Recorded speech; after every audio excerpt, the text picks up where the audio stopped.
Okay, we are back. Now it's time to take the infrared and we're going to put it right at the base of her skull, pointed at the brainstem, and we're going to sequentially go through and have her activate the pathways of those functions that were not functioning, that were weak. They showed up, I'm struggling, I need some help. So the infrared is increasing ATP production in those cells, and then we're going to activate those pathways. So, Marissa, puff your cheeks out 4 or 5 times.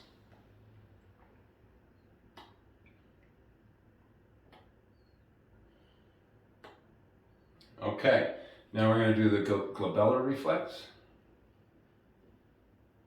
4 or 5 times. That was more than that, but that's okay. Open your eyes really widely, close them really tight. Open and close, open and close.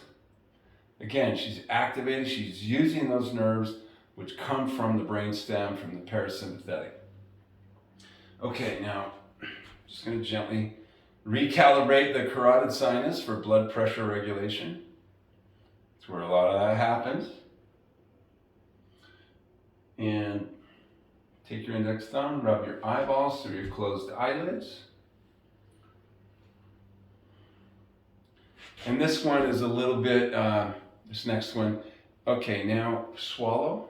Go through the motions of swallowing. Sometimes you'll need to give them a drink of water. We're not going to do that right now. She'll go through those motions. And now, I'm going to shine the light into this eye. Hopefully you can see that. Turn facing the camera a little bit with your head.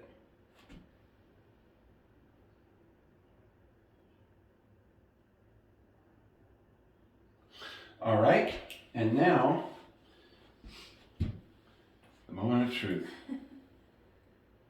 Just going to have her follow this in and out. Many, many times patients, when they try to do this, their eyes are not doing it equally, and one will go and then the other one will, and then the other one will, and then they'll get in there. Patients will actually comment on it quite often. Wow, when I first started it felt weird and now I can do it. And if you think about this, what is reading? You have to focus on a spot right here. So if your eyes can't converge equally, reading is going to be difficult. This tends to slip a little bit on me sometimes, and I know it's coming when I find myself closing one eye to read, because it's blurry, and when they're both converging equally, it's not. And then I'll do it on myself. I have the stuff at home. So that's it. That's the parasympathetic testing. We don't treat with this on their first visit. I do the testing. And then when they decide to go embark on this journey with us, then we do this prior to or during a session. You know, the ISS microcurrent is giving balance between those two systems, getting people out of sympathetic freeze. If we can, it just makes sense to me. If we can activate, the more we can activate the parasympathetic, the more it's going to get to the point where, you know, I have both systems now. I can fire the ones that I need to when I need to. And now you get the symptoms of being stuck in sympathetic freeze start to go away.